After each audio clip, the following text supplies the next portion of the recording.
자리에 계시면 1번 줘보세요.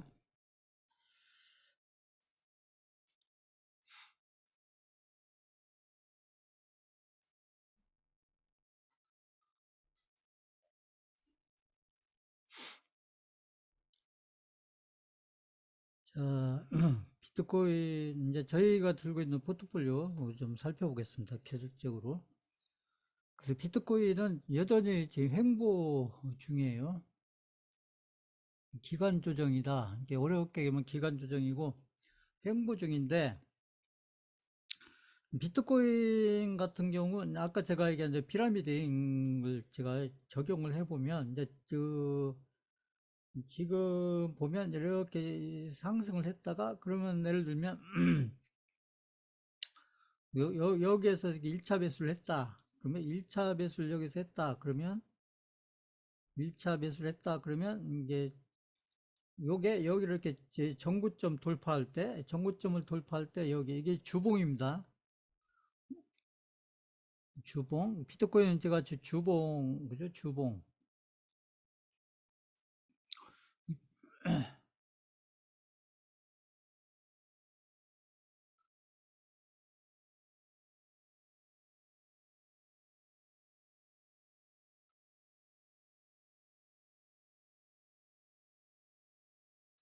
그 제시 리버보식으로 이렇게 이제 피라미드 불타기를 한다면, 이렇게 쌀 때 사는 게 아니고 이렇게 정구점을 돌파할 때 여기서 2차 매수를 하고, 그 다음에 또 마찬가지로 이렇게 내려왔다가 이렇게 쌀 때 사는 게 아니고 여기 또 정구점 돌파할 때, 정구점을 돌파할 때 이런 데서 추가 매수를 하고, 그리고 나서 지금 현재 같은 경우는 이제 여기서 여기까지 계속 횡보 중이에요. 횡보 중이니까 이 비트코인에 대해서 불타기를 하려고 하신 분들은 이제 언젠가는 언젠가는 여기 정고점, 이 정고점을 돌파해서 가는 이런 주봉이 나오겠죠. 주봉. 그래서 정고점을 돌파하는 주봉이 나올 때 이런 데서 이렇게 불타기. 어차피 이제 비트코인은 제가 늘리에 지금 상승 추세로 이렇게 가고 있으니까요. 상승 추세로 이렇게 상승 추세로 지금 가고 있으니까, 상승 추세로 가고 있는데 내가 비트코인의 어떤 물량 비중을 조금씩 이제 늘려보겠다. 가격적으로 보면 이런데 사는 게 이렇게 이제 이게 매입 단가를 낮추는 데서는 이제 그게 이제 유리해 보일 수 있는데, 이게 제시 리버식으로 불타기를 해서 수익금을 늘려간다. 그러니까 이제 수익률보다는 수익금을 늘려가는데, 그것도 좀 속도감을 가지고 늘려가려면 이렇게 정구점을 넘어갈 때, 이제 여기도 언젠가는 이제 정구점을 넘어갈 때가 오겠죠. 그 정구점을 넘어갈 때, 그때 비중을 이렇게 좀 늘려놓으면, 그러면 이 불타기를 통해서 나중에 이제 비트코인이 나중에 여기 고점권, 여기를 넘어서 고점권을 가 있을 때, 그랬을 때 이런 불타기를 이렇게 적절히 몇 번 이렇게 해주면, 이제 중간에도 몇 번 기회가 있겠죠.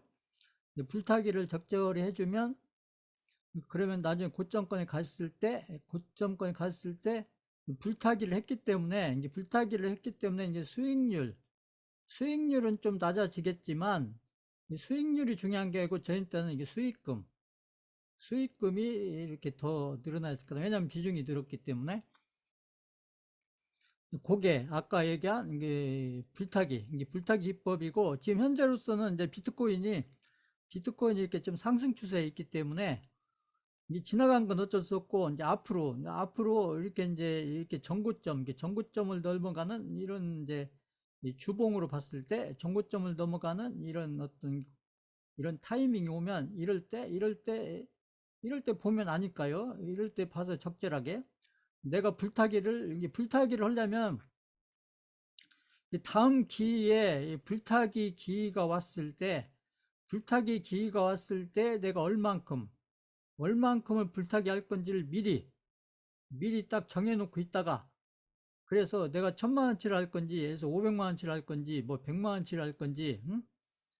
그런 금액을 미리 딱 정해놓고 있다가, 그래서 현금을 딱 준비하고 있다가, 어피트에다가 현금을 딱 준비해 놓고 있다가, 그래서 이게 전구점을 딱 넘어갈 때 그 타이밍에 맞춰서 불타기를 기회가 될 때마다 이렇게 딱딱 적절하게 해주면, 그러면 나중에 고점권에 갔을 때 수익금을 이렇게 이제 많이 늘려놓을 수가 있다. 이게 아까 제시 리버버가 한 이 불타기 피라미드 기법이고, 지금 이 비트코인에 대해서 이렇게 유효하다, 이렇게 제가 말씀을 드려요. 자, 지금 저희가 들고 있는 그 스레스홀드나, 이제 제가 얘기 안 하고 있는데, 스레스홀드나 그 앱토스, 이제 수강생분 중에 이제 그 물어보신 분들이 계시던데, 이제 그때는 제가 이제 피라미드 기법을 설명 안 드렸기 때문에 기다리시라고 얘기했는데, 이제 제가 피라미드 기법을 설명드렸으니까, 이제 피라미드 기법에 맞춰서 내가 앱토스나 스레스홀드도 내가 비중을 좀 늘리겠다 그러면, 쌀 때 늘리지 마시고, 이렇게 전고점을 넘어갈 때가 그때가 확인이 될 때니까, 그러면 그만큼 비싸게 사더라도 이렇게 확인을 사고 사는 게 좀 비싸게는 사지만, 그게 확률도 높아지고 고생도 좀 덜하고, 그리고 속도도 빠르고 이런다는 거죠. 자, 그래서 그런 면에서 이제 불타기 기법이 가치가 있는 거죠. 가치가. 그래서 이제 제시 리버버 같은 경우 이제 그런 불타기를 적절히 잘 이용해서 하루에 2조도 벌었던 사람이다, 이런 얘기죠. 이게 그 방법이 엄청나게 효과가 좋은 방법이죠. 이게 수익금을 늘리는 데 있어서는. 대신에 이제 아까 했던 손절이나 익절 기준을 명확하게 하시고 해야 된다, 이런 얘기죠. 그래서 그 비트코인은 지금 여전히 그냥 행보 중이고, 여기 지금 보면 이 추세선하고 지금 부딪히고 있죠. 추세선 깨는 건 아니고, 이 선을 이거에 맞춰서 그린 거 아니에요. 제가 미리 그려놓은 선입니다.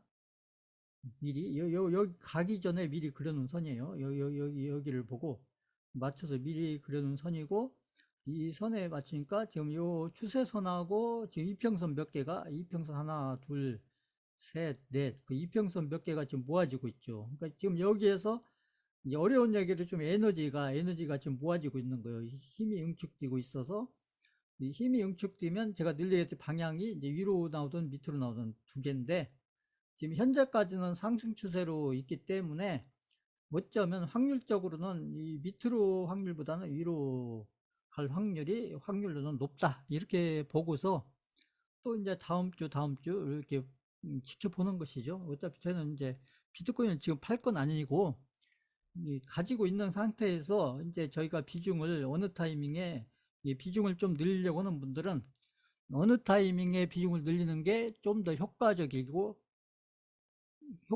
거냐, 이게 나중에 우리가 비트코인을 통해서 수익금을 키우려고 했을 때, 투자자한테 중요한 것은 수익률도 중요하지만, 자, 수익률은 비중을 비슷하게 가지고 있을 때, 저희 포트폴리오로 가지고 있을 때, 비중을 비슷하게 가지고 있을 때, 이왕이면 종목당 수익률이 높으면 좋겠죠.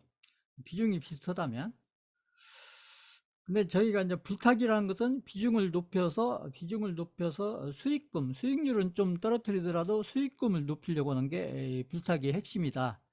그래서 불타기하고 물타기하고 그 차이점이 뭔지, 그걸 정확하게 아셔야 되고, 다시 말씀드리지만 물타기는 가능하면 안 하시는 게 좋아요. 안 하시는 게. 물타기 하고 싶으면 막 유혹이 들더라도 안 하시는 게 좋습니다. 왜? 저희가 투자를 하고 하는 것은 이게 본전을 나오려고 하는 거 아니에요. 그러니까 어차피 투자를 하다가 원금에서 멀어진 종목은 이게 비중을 더 높여서 이렇게 원금에 빨리 나오려고 하다 보면 자꾸 이렇게 악순환이 반복이 된다, 이런 얘기죠. 왜냐하면 내 생각대로 되는 게 아니니까, 내 희망대로 되는 게 아니기 때문에. 그것보다는 이게 시장에서 흐름이 좋은 종목을 자꾸 찾아서 그 종목을 통해서 자꾸 크든 적든 수익을 만들어서 그 만들어진 수익을 통해서, 그래서 계좌에서 손실 난 부분을 자꾸 메꿔 가고, 그 다음에 손실을 메꾸고 플러스 알파를 만들어내는 그런 쪽으로 방향을 자꾸 잡는 게, 그게 투자자로서는 이게 좋은 선택이다. 그런 걸 하기 위해서 저희가 공부하는 거지. 그냥 단순하게 물타기에서 본전에 나오고 물타기에서 본전에 나오고 하려면은, 그쵸. 그런 건 뭐 공부 안 해도 되잖아요. 그냥 그렇게 하면 되는 거고, 하면 안 되는 거죠, 사실은. 근데 이제 개인 투자자들은 아까도 했지만 그게 편안하니까, 그리고 그게 성공 확률이 높을 것 같으니까 그렇게 하는데, 실전에서는, 현실에서는 그렇지 않다는 겁니다. 오히려 좋은 결과보다는 나쁜 결과로 갈 확률이 몇 배는 높다. 그런 거고요.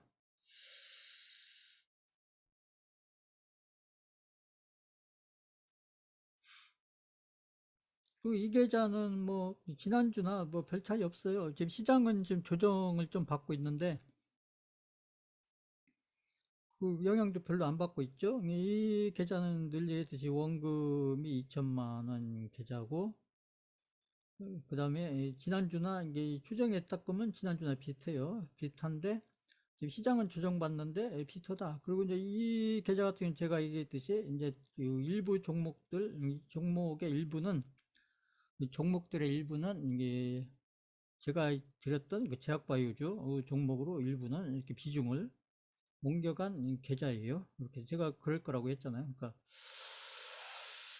그래서 제가 얘기했던 그런 내용도, 이 계좌는 제가 얘기했던 그때 이게 종목 교체, 이게 종목 교체도 했던 계좌고, 지금 현재로서는 지금 제가 얘기하는 그 제약바이오주나 지금 요즘에 나오는 종목들도 그 종목들의 비중을 일부, 이게 전체는 아니지만 이렇게 제가 10% 얘기했잖아요. 일부 이렇게 옮겨가고 있는 그런 계좌다. 이제 그걸 염두에 두고서 보시면 됩니다. 지난주나 뭐 별 차이 없다. 시장은 조정받고 있지만 시장에서 좀 강한 종목들 중심으로 이렇게 변화를 해놓기 때문에 시장의 영향을 안 받을 수는 없지만 시장의 영향을 좀 덜 받는 거죠. 특히 하락할 때는 시장의 영향을 덜 받는 게 좋잖아요. 왜 상승할 때는 시장의 영향을 많이 받는 게 좋고, 하락할 때는 시장의 영향을 조금 받는 게 좋고, 그게 이제 포트폴리오를 잘 짜는 거예요. 그러니까 하락할 때는 시장의 영향을 조금만 받고, 상승할 때는 시장의 영향을 많이 받고, 그게 포트폴리오를 잘 짜는 겁니다. 자, 방금 설명한 거 이해 가신다. 3번 쳐보세요. 3번. 이게 포트폴리오라는 게 무조건 종목만 많이 가지고 있고, 그 종목을 그냥 바꾸는 게 그게 포트폴리오가 아니고, 자꾸 그때그때 이제 우리가 시장에 맞는 종목의 일부라도, 시장의 흐름에 맞는 종목으로 비중을 일부라도 바꿔가려고 하는 이유가, 방금 그 얘기예요. 시장이 하락할 때는 시장의 영향을 조금만 받고 상승할 때는 시장의 영향을 많이 받는 게 좋죠. 그래서 그렇게 내 계좌에 있는 종목들이 영향을 받을 수 있도록 포트폴리오가 그렇게 짜지면 좋다는 얘기죠. 그래서 환율은 이제 약간 반등을 했어요. 반등을 했는데 이제 제가 봤을 때는 이제 고점권에 왔고, 뭐 환율이 제가 볼 때는 뭐 반등을 더 한다고야 뭐 요 정도, 요 정도, 아니면 여기서 꺾일 수도 있고, 뭐 더 가면 뭐 요 정도, 요 정도. 그럼 한 1450 되겠네요. 그러니까 미국의 뭐 국채가 어쩌고저쩌고 뭐 얘기하니까. 근데 그게 뭐 아주 심각한 건 아니고요. 이제 그러니까 이제 조금 이제 환율이 영향을 받는 거죠. 특히 우리 시장은 환율에 좀 예민한 시장이니까, 우리 시장에서 환율이 중요한 시장이기 때문에 외국인들이 이제 들어오고 나가고 환율에 따라서 하니까 그 환율이 아무튼 조금 반등을 했다. 반등이에요. 상승이 아니고 반등입니다. 반등. 그 이제 시간이 지나면서 확인이 될 부분이고, 이 반등인지 상승인지는 시간이 지나면 확인이 될 부분인데, 저는 강력하게 반등으로 판단하고 있습니다. 자, 있고요. 근데 오늘 누가 샀고 누가 팔았냐, 이게 이제 보면은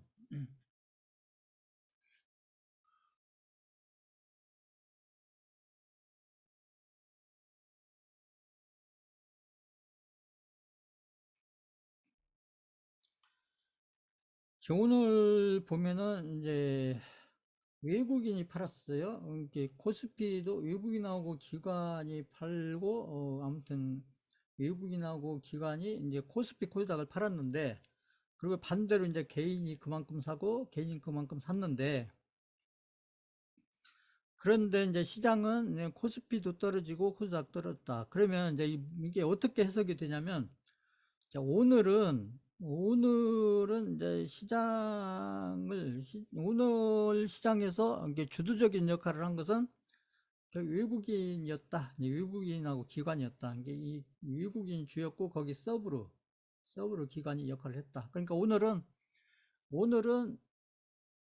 외국인하고 기관이 이게 주도하는 시장이었다. 그러니까 외국인하고 기관이 파니까 코스피도 떨어지고 코스닥도 떨어졌다. 이렇게 이제 해석이 되는 거고요. 그런데 오늘은 그런데 이제 내일은 이제 장이 안 열리니까 그런데 이제 수요일이나 목요일도 또 이렇게 될 거냐. 이제 그건 두고 봐야 돼요. 그래서 지금은 제가 봤을 때는 이제 어떤 날은 개인이 주도하는 시장이고 어떤 날은 외국인하고 기관이 주도하는 시장이고 이게 이제 예전 같으면 거의 100% 시장이 외국인이나 기관이 팔면 시장이 떨어지고 외국인이나 기관이 사면 시장이 올라가고 이런 시장이었는데 지금 올해 상반기 들어가지고 특히 에코프로가 시장을 이렇게 주도했던 이런 시장에서는 그리고 특히 6월달, 7월달 이 시장에 와서는 그 반대의 경우도 많았다. 오히려 개인이 사면 올라가고 개인이 팔면 떨어지고 개인이 사면 올라가고 개인이 떨어지고 그래서 제가 봤을 때는 이제 확률이 문제인데 결론은 지금 시장은 외국인하고 기관만이 주도하는 시장이 아니고 어떤 날은 개인이 주도하는 시장도 있다. 이게 우리 시장이 조금 바뀐 거예요. 2023년도 지금 상반기에 들어와서 그래서 그런 것들이 앞으로도 이렇게 좀 번갈아 가면서 나올 확률이 높고 그래서 아마 이제 개인들이 주도하는 시장이 됐었을 때 외국이나 기관들이 주도하는 시장보다는 개인들이 주도하는 시장이 됐었을 때 아마 이 종목들 통해서 개인들이 수익이 낼 수 있는 기회가 오히려 더 많이 오지 않을까 저는 그렇게 보고 있어요. 이제 저는 이제 그렇게 판단하고 있는데 아마 그렇게 될 가능성이 높아요. 제가 봤을 때는. 그래서 지금은 개인들 수급도 중요하다. 이렇게 보는 거고요. 그래서 전에 제가 얘기할 때하고 지금 제가 좀 해석하는 게 많이 달라졌잖아요. 지금. 자, 그렇게 보시고, 그 다음에 이제 시장을 보시면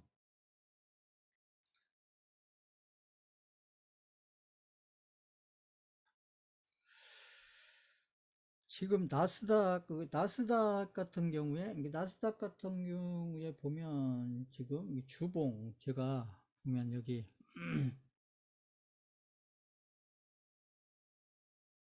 나스닥을 이렇게 월봉으로 보시면 나스닥이 이게 월봉입니다. 월봉. 나스닥이 월봉으로 보면 이렇게 지금 여기 고점 찍고 지금 여기 내려왔다가 지금 상승하는 중인데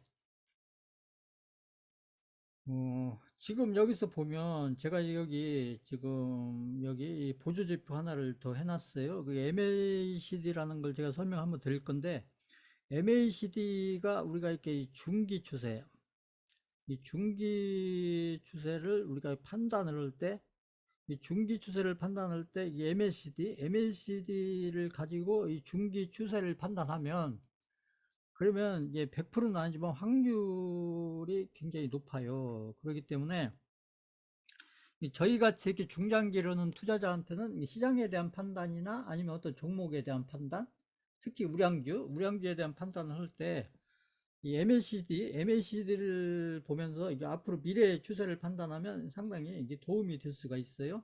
그래서 그 나스닥 같은 경우 보면 지나간 얘기지만 그 MACD를 보면 MACD에서 여기 요 색깔이 요 색깔을 위로 올라갈 때 이 올라가고 나서 올라가고 나서 나스닥이 이제 최근에 와서 보면 여기 있잖아요. 여기 보면.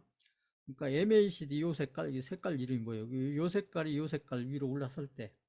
그러니까 여기 보라색 위로 이 주황색이 올라가고 나서 나스닥이 이렇게 많이 올라갔었잖아요. 여기 보면 여기서부터 여기까지 나스닥이 여기서부터 여기까지 이게 그 전에도 이렇게 올라왔지만 이때는 이제 완만하게 올라왔고 각도가 완만하게 올라왔고 이제 각도가 이렇게 딱 꺾이면서 올라간 게 MACD가 여기 보라색을 위로 올라갈 때 그리고 여기 있잖아요. 여기 이제 이게 오실레이터인데 오실레이터가 이게 여기 오실레이터가 0 위로 있을 때 그랬을 때 나스닥이 이제 여기서 여기까지 이게 상승 추세. 그러니까 보면은 월봉으로서 봐뭐 그렇지 이게 거의 이제 1년 반 정도죠. 여기서 여기까지 보면 이게 1년이고 이게 거의 한 6개월 이상이잖아요. 그러니까 한 1년 6개월.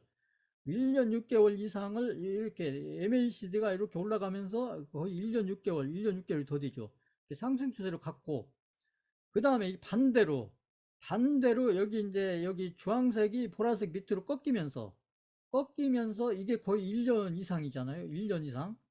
1년 이상을 계속 하락을 했잖아요. 이게 하락을 했다가 지금 보면 이게 나스닥이 지금 이렇게 올라오긴 했지만 여기 보면 여기서 여기까지 하락으로 왔다가 여기서 지금 다시 여기서 보면 여기 주황색이 보라색이 이렇게 살짝 올라가 있고 그 다음에 이제 여기 오실레이터도 0 위로 이렇게 올라와 있는 상태에서 제가 봤을 때는 이제 나스닥이 이제 이렇게 월봉으로 보면 지금 이게 상승 추세 속에 있다. 이제 여기를 넘어갈지 안 넘어갈지는 모르겠지만 그건 가봐야 아는 거고 지금 현재까지는 어떻게 보면 현재까지는 이제 이게 이제 여기서 어떻게 움직일지 모르겠지만 현재는 이게 MACD로 보면은 상당히 좋은 그림을 지금 그려놓고 있어요. 아무튼 그래서 그 나스닥 가지고 막 또 막 폭락 급락 막 얘기하고 있는데 지금 보조지표 MACD 중장기를 확률적으로 이렇게 좋게 판단해주는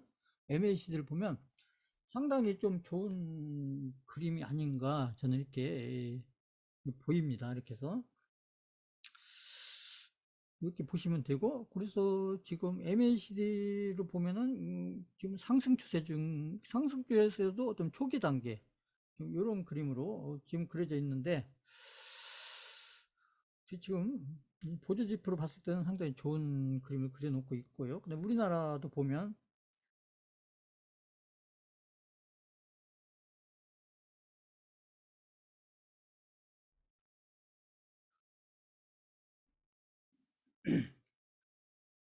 우리나라는 이제 코스피 같은 경우 이제 이게 일봉입니다. 일봉 보면 이게 하락 이렇게 조정입니다. 제가 조정을 이렇게 받고 큰 폭으로 받는 거 아니고 이제 여기 전저점 근처까지 왔잖아요.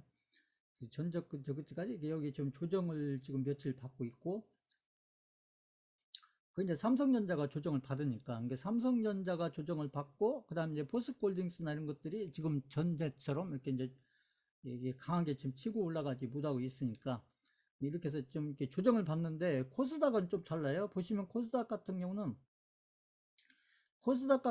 이제 에코프로가 이렇게 조정을 받는데도 불구하고 그 코스닥 같은 경우는 거의 횡보하고 있다. 이거 왜 그러냐?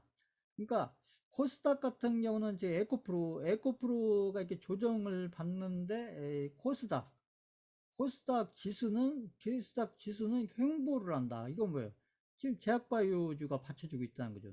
제약바이오주가 받쳐주니까 에코프로가 이렇게 조정을 받는데 여기 제약바이오주가 이렇게 받쳐주니까 그러니까 이렇게 횡보를 하고 있고 그래서 지금 이제 흐름으로 봤을 때는 이제 코스피의 흐름보다는 지금은 이 코스닥의 흐름이 좀 더 안정적인 흐름으로 지금 가고 있는데 그것은 이제 제약바이오주들이 조금 이제 좋은 흐름으로 이렇게 지금 자리를 잡아가고 있기 때문에 그러니까 비중이 큰 제약바이오주들이 이렇게 시장의 중심을 딱 잡고 있기 때문에 그러니까 이제 조정을 좀 덜 받는다 이런 얘기죠. 그 시장 흐름은 그렇게 나쁘진 않아요. 근데 나쁘진 않은데 이제 어떤 포트폴리오를 들고 있냐에 따라서 계좌의 이 영향이 다르겠죠. 이제 어떤 포트폴리오, 어떤 종목들로 포트폴리오를 가지고 있냐에 따라서 시장이 횡보할 때 아니면 코스피처럼 이렇게 조정받을 때 그럴 때 이제 계좌에 어떤 영향을 받느냐 이게 달라지겠죠. 그래서 이제 시장이 조정받을 때 그 계좌가 영향을 좀 덜 받으려면 시장보다 강한 종목, 시장에서 강한 종목, 아까 그 제시 리버버가 얘기했잖아요. 시장보다 강한 종목 중심으로 포트폴리오가 구성이 돼야 그 시장의 영향을 좋은 쪽으로 받는다. 이런 거죠.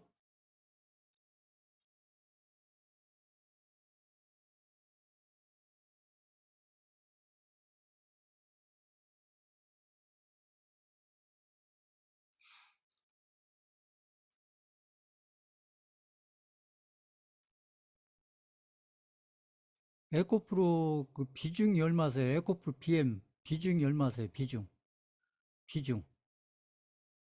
투자 금액 대비 비중이 얼마세요? 비중. 투자 금액의 몇 프로가 들어가 있는 게 몇 프로?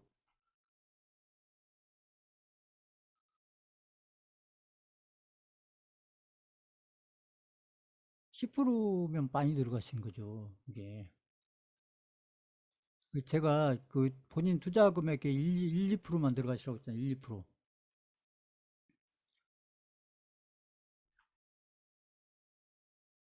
이거 물타기 하시면 안 됩니다. 제가 얘기했죠?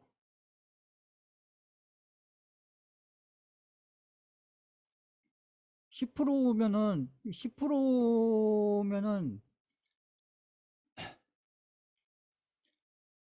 그쵸. 그 열 종목 들고 있으면 끝이잖아요. 10%씩 열 종목 들고 있으면.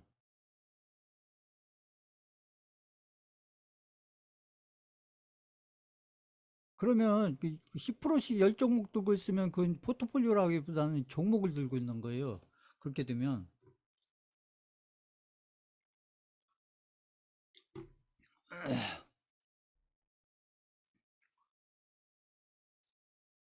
오히려 이제 이거 비중을 늘리시면 안 되고 이건 그냥 들고 계시다가 어차피 사셨으니까 그 그렇죠. 그러니까 투자 자금이 적으시면 한 주만 사셔야 된다니까 한 주만 여러 주 사시면 안 되고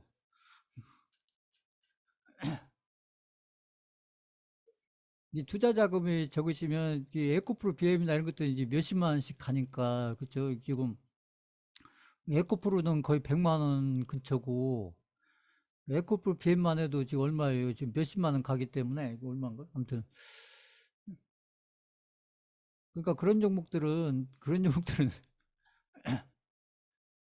예. 장이나 사고 싶으면 한 주만 사시든지 응? 그죠? 몇 주 사시면 그냥 비중이 확 높아지잖아요. 비율로 따지면.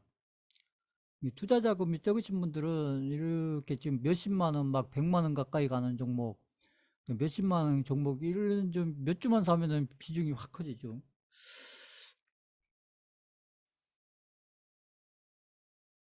그러니까 이런 거는 여기 더 사시면 안 되고, 그냥 있는 것만 들고 계시다가, 이렇게 이제 마이너스 30%는 많이 빠졌네. 왜 마이너스 30%가 빠졌지? 그래서 선생님이 높은 가격에 사셨는 모양이네. 예?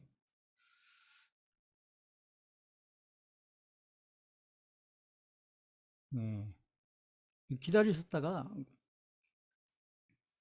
아마 에코프로나 에코피엠은 제가 얘기했듯이 막 밑으로 쭉쭉 빠지진 않을 거예요. 그거 아니고 또 이제 아까 차트 보여주면 설명했지만 이 반등이 올 겁니다. 이제 그 전고점을 넘냐 안 넘느냐가 문제인데 이 전고점을 넘는 것도 쉽지 않아요. 왜 그러냐면 이거 제가 이제 설명드릴 건데 일단은 더 사지는 마세요.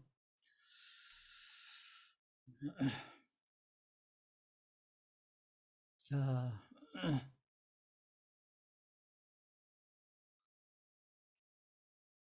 아무튼 이 시장은 지금 이제 이런 흐름인데, 아무튼 저희로서는 뭐 시장 때문에 그게 뭐 걱정하고 그럴 필요는 없어요. 어차피 저희는 이제 지금 시장에서 좀 강한 종목들 중심으로 제가 포트폴리오를 계획 짜고 있기 때문에 그런 종목들로 비중을 일부씩 이렇게 옮겨 가시면 본인들 계좌가 방어가 될 겁니다.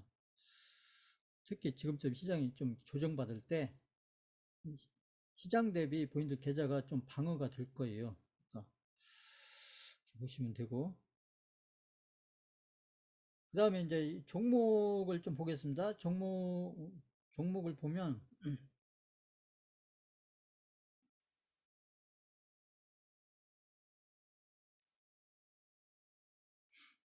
물타기는 절대 하지 마세요. 물타기는.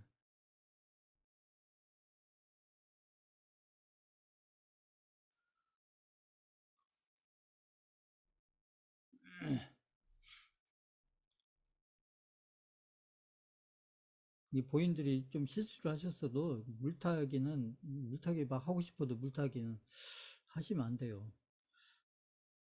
우량주가 됐든 개별주가 됐든 뭐가 됐든지 간에요. 자,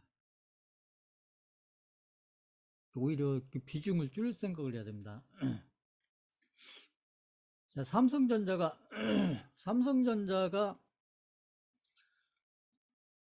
일봉으로 보면 삼성전자가 이 조정받고 있잖아요. 삼성전자가 이렇게 지금 이렇게 조정을 이렇게 좀 이 전고점 이렇게 낮아지면서 이렇게 조정을 받고 있는데, 지금 여기 151평선, 151평선이 제가 중요하다고 하면 150평선이 지금 우상향하고 있어요.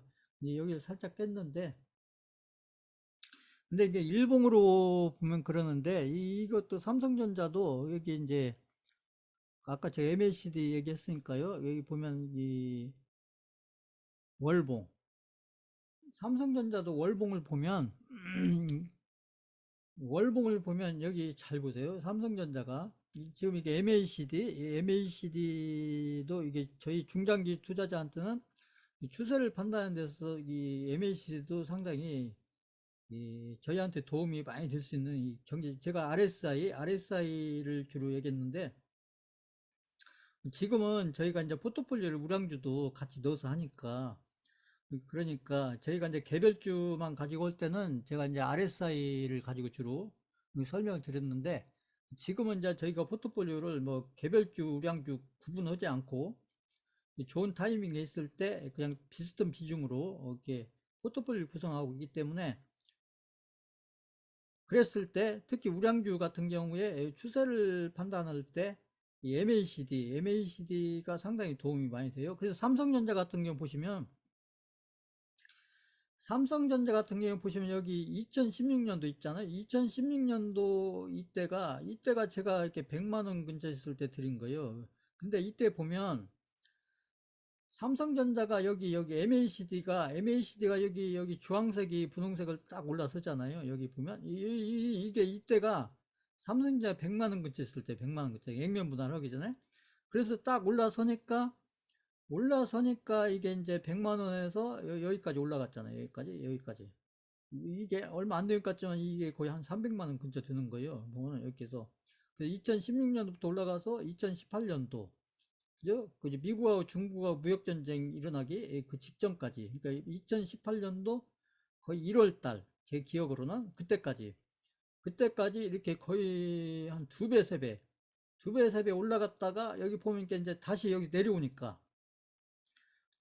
삼성전자가 이렇게 내려왔죠. 내려왔다가 그렇다고 많이 내려온 건 아닌데 아무튼 이렇게 내려왔다가, 그리고 나서 다시 여기 올라선 다음에 여기 계속 위에 있잖아요. 이 MACD 위에 계속 있다가 여기서 딱 이렇게 벌어지기 시작하면서, 그러면서 삼성전자가 월봉을 보면 여기서 여기까지 갔을 때, 여기서 여기까지 갔을 때가 여기가 이제 거의 500만 원 근처죠. 500만 원 근처. 그러니까 보면은 추세를 볼 때 MACD가 미래에 어디가 고점일지 어디가 바닥일지 이걸 잘 보여주잖아요. 보시면 여기도 그렇고 여기로 보면 여기서 매수를 했다고 보면 여기가 거의 바닥 근처인 거고 여기가 고점 근처인 거고, 이렇게 근데 이제 이게 지나간 거고 이제 지금이 중요하잖아요. 이게 삼성전자가 그리고 나서 여기서 꺾였죠. 그러니까 삼성전자가 MACD가 여기 주황색이 여기를 꺾인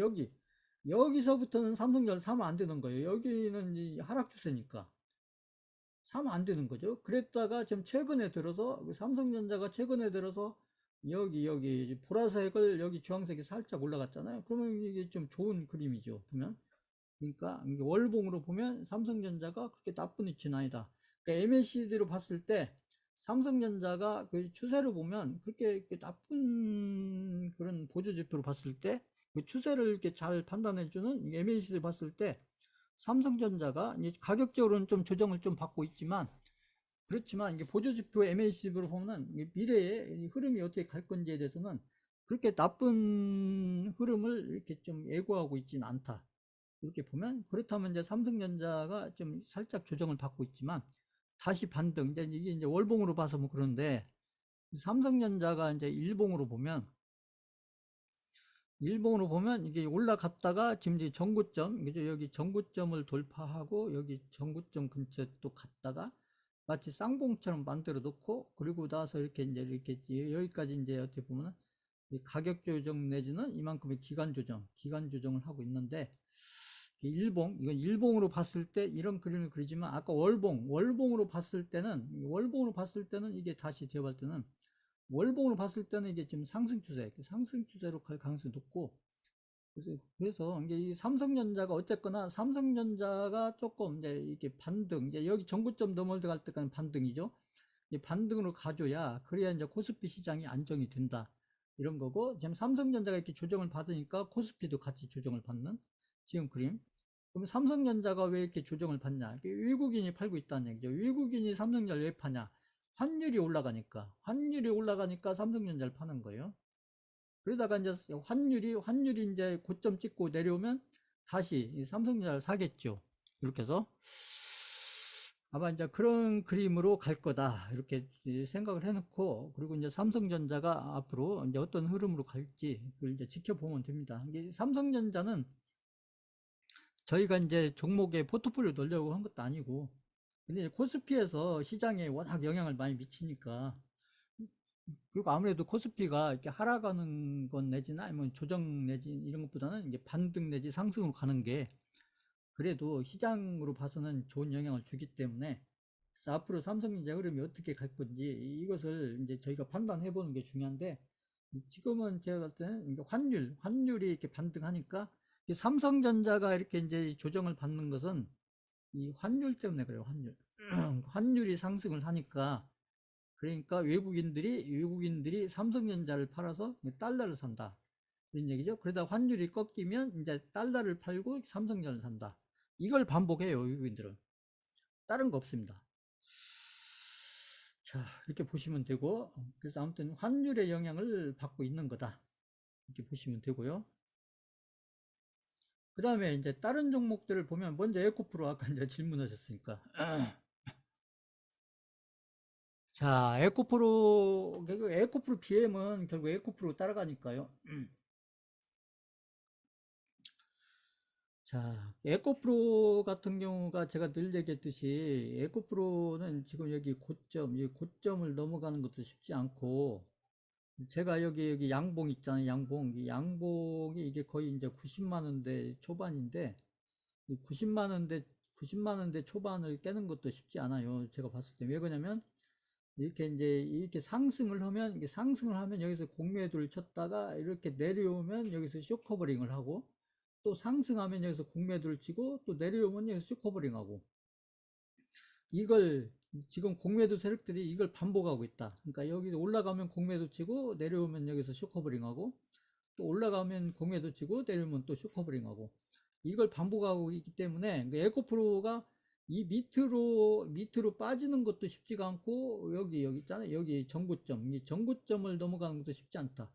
그래서 아마 이런 흐름이 제가 봤을 때는 최소한도 한 2개월에서 3개월은 가지 않을까 이렇게 저는 보고 있어요. 근데 작게 봐도 한 2개월, 3개월 정도는 아마 이런 흐름으로 가고 그래서 어떤 방향이 결정이 나려면 그래도 한 2개월에서 3개월 정도 이렇게 좀 시간이 지난 다음에 그랬을 때 이제 어떤 방향으로 갈 건지 이제 어떤 이제 방향성이 나올 건데 아마 2, 3개월 동안은 이렇게 횡보를 계속 할 거고 그래서 아까 에코프로 비행 같은 거 비중이 높으면 이렇게 올라갈 때 있잖아요. 이게 올라갈 때 이게 결국 에코프로 올라갈 때 에코프로 비행도 같이 올라가니까 올라갈 때 이게 손실이 적어졌을 때 그랬을 때 좀 비중을 줄여서 그래서 제가 지금 드리는 새로운 종목들로 이렇게 자꾸 가시는 게 좋지 않겠느냐.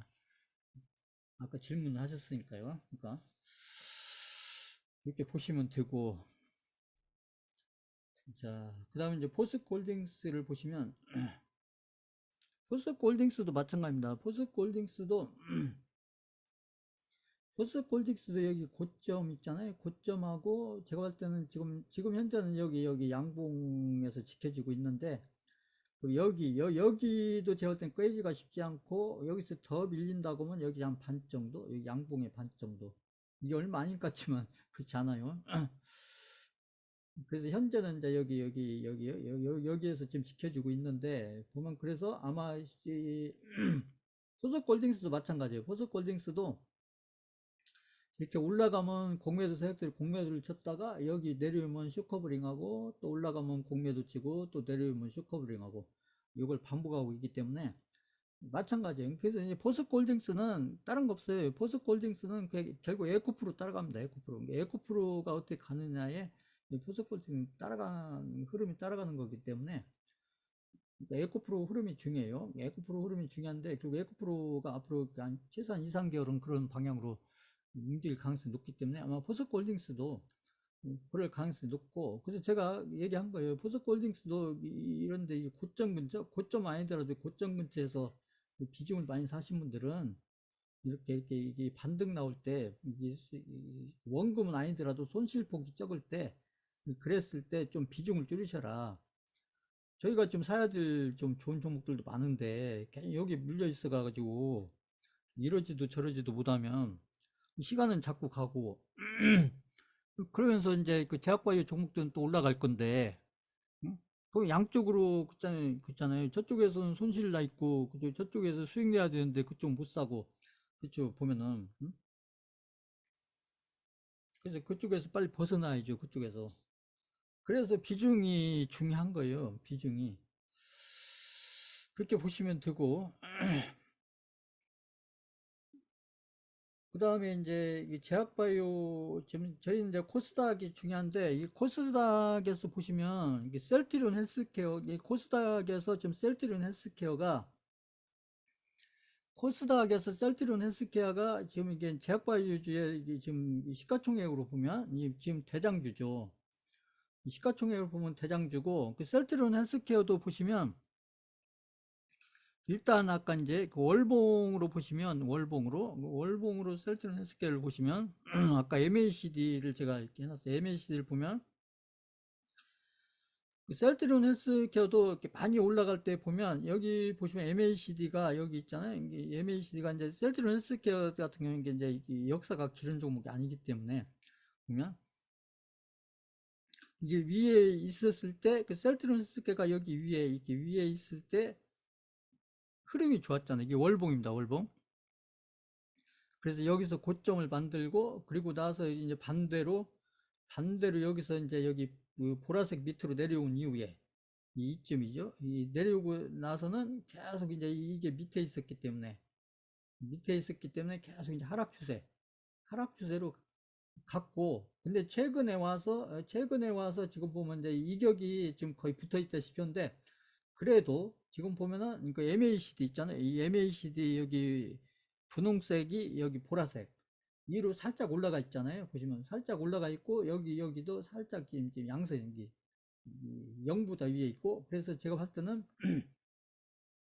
셀트리온 헬스케어가 지금 이제 상승 추세로 가기 위한 제가 봤을 때는 상승 추세로 가기 위한 어떤 이 초반부 초기 단계 상승 추세로 가기 위한 초기 단계에 있기 때문에 시간이 지나면서 특히 이제 에코프로나 포스코홀딩스가 지금 박스권에 갇혀 있을 때 지금 그때가 기회잖아요.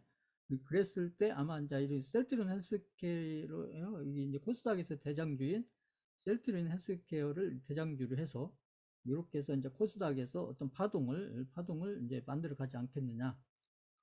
아마 이제 만들어 간다면 이런 식의 어떤 파동을 만들어 가지 않겠느냐 이렇게 지금 예상을 하고, 그래서 일단은 이제 셀트리온 헬스케어가 대장주로서 이렇게 좋은 파동을 만들어 가야, 그래야 또 이제 중소형주들 있잖아요. 셀트리온 헬스케어보다 시가총액이 적은 이 중소형주들, 제약주든 바이오주든 이런 종목들이, 셀트리온 헬스케어도 지금 시가총액이 거의 한 11조, 시가총액이 한 11조 이렇게 되기 때문에 이 우량주예요. 셀트리온 헬스케어도. 그래서 지금 MACD로 보면은 지금 이게 상승 추세로 가기 위한 이 초반부에 이렇게 자리를 잡고 있기 때문에 지금은 이제 거래량이 얼마 없잖아요. 이게 거래량이 지금 얼마 없다는 것은 아직도 지금 에코프로가 막 가격은 못 치고 가고 있지만 이 개인들이 지금도 에코프로에 많이 지금 관심을 가지고 있고 지금 에코프로를 지금 많이 사고 있다는 얘기예요. 사는데 이제 공매도 세력한테 계속 이제 공매도에 의해서 지금 막히고 있는 거죠. 그래서 지금 공매도 세력하고 개인 간의 싸움이 지금 제가 봤을 때는 상당히 지금 치열하게 지금 벌어지고 있는데, 누가 이길지는 이제 시간을 두고 봐야 되겠죠. 봐서. 근데 제가 얘기했듯이 지금 공매도 세력들이 지금 수익 나에 있어요. 손실이 난 게 아니고.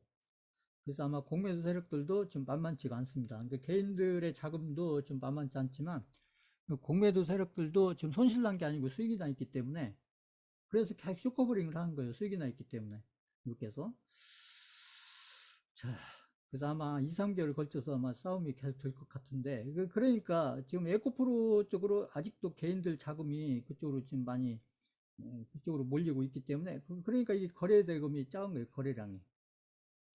그래서 가려면 이런 거래량들이 나와야 됩니다. 거래량이. 근데 이제 때가 되면 나오겠죠. 아무튼 그래서 이제 기술적 지표로 보면 이 제약바이오주들이 이렇게 이제 상승 추세로 가기 위한 그런 추세를 지금 만들고 있다. 그 MACD를 보면 지금 그런 흐름들을 만들고 있다는 얘기죠. 이제 제약주에서 유한양행이 많이 올라갈 때, 보시면 여기 최근에 봐서 많이 올라갈 때 여기 있잖아요. MACD가 여기서 여기 올라갈 때, 여기 올라갈 때, 이때 여기 유한양행이 여기까지 많이 올라갔잖아요. 가격적으로 보면 이게 몇 배가 올라갔는데, 그리고 나서 이렇게 꺾였다가 유한양행도 이게 월봉입니다. 월봉으로 보면 유한양행도 MACD로 보면 여기 올라섰잖아요. 이게 딱 올라서니까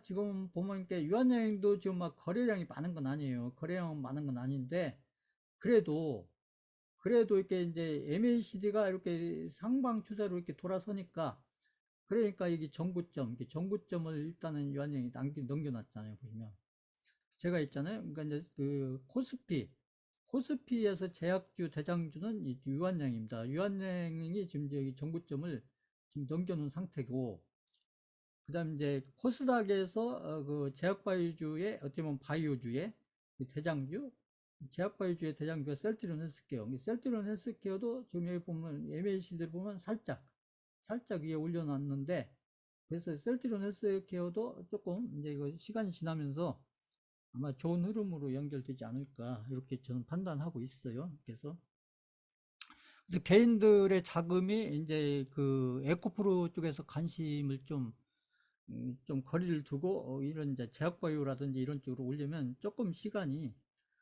조금 필요합니다. 그리고 이제 이런 그 제약바이오주에서 좀 이제 스타 종목, 그 에코프루처럼 이게 스타 종목이 또 한두 종목 이렇게 나와야 되고, 그 스타 종목이 개인들 눈에 보일 정도의 어떤 스타 종목이 나오려면 시간이 걸려요. 뭐 한 달이든 두 달이든 석 달이든 최소한도 몇 개월은 걸리니까. 근데 저희는 이제 그때 하면 안 되죠. 그때 가서 하면은 또 저기 몇 배 오른 다음에 에코프루처럼 몇 개 오른 다음에 해야 되니까. 그러니까 이렇게 초반부에 있을 때, 상승 추세의 초반부에 있을 때, 그랬을 때 여러 가지 어떤 지표든 기술적인 해석이든 아니면 그 업종의 앞으로의 흐름 이런 것들을 판단해보고, 그랬을 때 이렇게 좀 지금 바닥권에 있을 때, 지금 바닥권이에요. 바닥권에 있을 때 이렇게 좀 비중을 적절하게 포트폴리오를 구성해서 이렇게 계좌를 관리하면, 그래서 제약바이오주도 제가 봤을 때는 앞으로 몇 개월에 걸쳐서 이렇게 좋은 흐름들도 아마 시장에서 좋은 흐름들도 연결될 가능성이 저는 굉장히 높다. 이렇게 보고 있고요. 그렇게 해서 일반 개인들은 지금도 여전히 그 에코프로에 지금 관심이 집중돼 있어요. 이게 저희 수강생분들은 제가 이제 제약바이오주 얘기하니까 다른 개인들도 다 제약바이오주에 관심 있겠구나 이렇게 생각하겠지만 그렇지 않습니다. 그 다른 개인들은 다 여전히 지금도 에코프로에 거의 집중이 관심돼 있고 관심이, 그리고 이제 일부가 이제 포스코홀딩스에 좀 관심이 가 있고 이런 정도예요. 근데 이제 그게 박스권에 갇혔잖아요, 보면. 그래서 지금 시장은 제가 봤을 때 지금 이제 그 환율 때문에 이제 조정을 코스피가 이렇게 받으니까 아무래도 이제 코스닥도 좀 영향을 받는데, 다행인 것은 코스닥은 이제 2차 전지 에코프로를 비롯한 이 종목들이 좀 이제 이렇게 조정을 받고 있지만, 이제 공매도 세력하고 지금 싸움을 전개하고 있는데, 이 제약바이오주들 흐름이 지금 좋고, 근데 이제 제약바이오주들이 더 좋은 흐름을 가려면 좀 이제 거래량이 좀 늘어야 되는데, 이제 거래량이 좀 늘으려면은 이제 개인들의 자금이 일부 이렇게 이제 이 제약바이오 쪽으로 좀 옮겨와야 된다. 근데 그것은 조금 시간이 걸릴 거다. 그런데 이제 저희는 먼저 미리 사서 수익을 키워가고, 수익률을 키워가고 수익금을 키워가려면 이렇게 좀 바닥권에 있을 때 사서 이렇게 관리를 해야, 그래야 나중에 아마 좋은 수익으로 연결돼서 이게 계좌들을 좋은 계좌로 이렇게 바꾸는 그런 흐름으로 연결이 될 거다, 이렇게 보시면 되고. 그래서 시장은 뭐 조정받고 있지만 저는 그렇게 뭐 심각할 정도의 그런 조정은 전 아닐 거라고 봅니다. 그래서 제가 이제 미국의 그 신용등급 얘기 지난주에도 했지만, 그 10년 전하고 지금은 상황이 많이 달라요. 그렇기 때문에 지금은 그냥 미국만의 문제입니다. 다른 나라이 아니고, 미국이 빚이 부채가 너무 많다는 거, 그건 사실이니까요. 그래서 그거로 영향해서 이게 달러의 환율이 좀 영향을 받는 것 뿐이고, 그것도 이제 좀 시간 지나면 좀 잠잠해지지 않겠나, 이게 보는 겁니다. 그리고 이제 그것보다는 이제 좀 올해 상반기 내지는 내년 상반기 정도 가면 이제 이 환율이나 금리 이런 것보다도 이제 어떤 금리 인하하는 얘기가 오히려 더 나올 가능성이 높다. 그러면 금리를 인하하게 되면 그 가장 혜택을 보는 업종 중에 하나가 그 저희가 많이 들고 있는 이 건설 업종하고 이 제약바이오 업종입니다. 제약바이오 업종도 이 금리의 영향을 많이 받는 업종 중에 하나예요. 근데 그래서 금리가 오르는 동안에 제약바이오 업종들이 이렇게 저기 그 상승 흐름이 아닌 하락 흐름을 거쳤었잖아요. 그 건설 업종처럼 이렇게 해서.